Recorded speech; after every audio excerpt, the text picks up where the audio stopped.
দেখো বন্ধুগণ, কত সুন্দর হাওয়া। এখন বিকেল যাচ্ছে। কি ব্যাপার, দাদু এখানে বসে আছে? দাদু দেখি প্রায়ই বসে থাকে। আজকে দাদুকে জিজ্ঞাসা করা যাক কেন বসে থাকে। ও দাদু, দাদু তুমি এখানে বসে আছো কেন? বসে আছি কেন? মনের কষ্টে। মনের কষ্টে?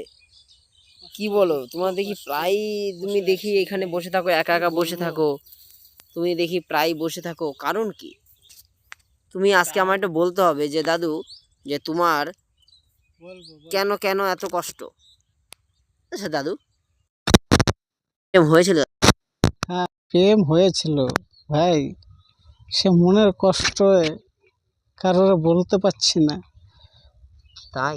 হ্যাঁ ভাই। আচ্ছা আচ্ছা, বলো তো। আমি বলবো না কাউকে, তুমি বলো তো। কি বলবো ভাই, মনের কষ্ট বিশাল বড় আঘাত লেগেছে মনে। বলো না, শুনতে দেখি চাও? শুনি শুনি গল্পটা শুনি। ঠিক আছে বলছি। কারণ আমিও একটু লেখালেখি করি, তা তোমায় নিয়ে লিখতে পারবো।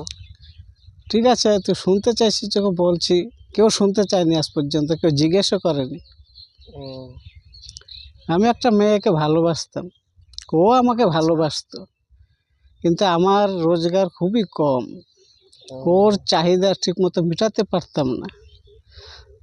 হঠাৎ করে একদিন একটা ছেলে আসলো কোথার থেকে, ওর সাথে আলাপ হতে হতে প্রেম হয়ে গেল ওর সাথে, আমায় ভুলে গেল।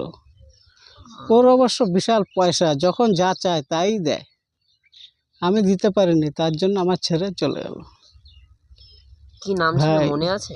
না বললো অসুবিধা যদি থাকে তাহলে বলতে হবে না। না, নামটা বলা যাবে না। আচ্ছা আচ্ছা আচ্ছা আচ্ছা। নামটা তাহলে তার কি বলবো এখন না। বিয়ে হয়ে গেছে? হ্যাঁ, বিয়ে হয়ে গেছে। আচ্ছা, তো তার জন্য কি তুমি এখনো বিয়ে করোনি? না, আর বিয়ে করব না,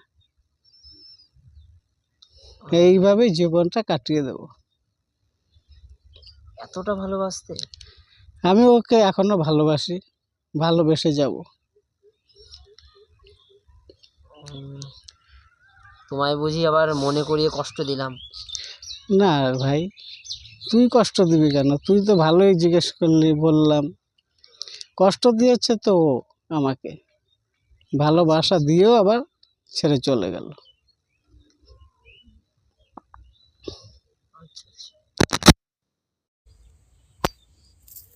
দেখো বন্ধুগণ, আমরা অনেক কিছু এই খানিকক্ষণের মধ্যে শিখে গেলাম।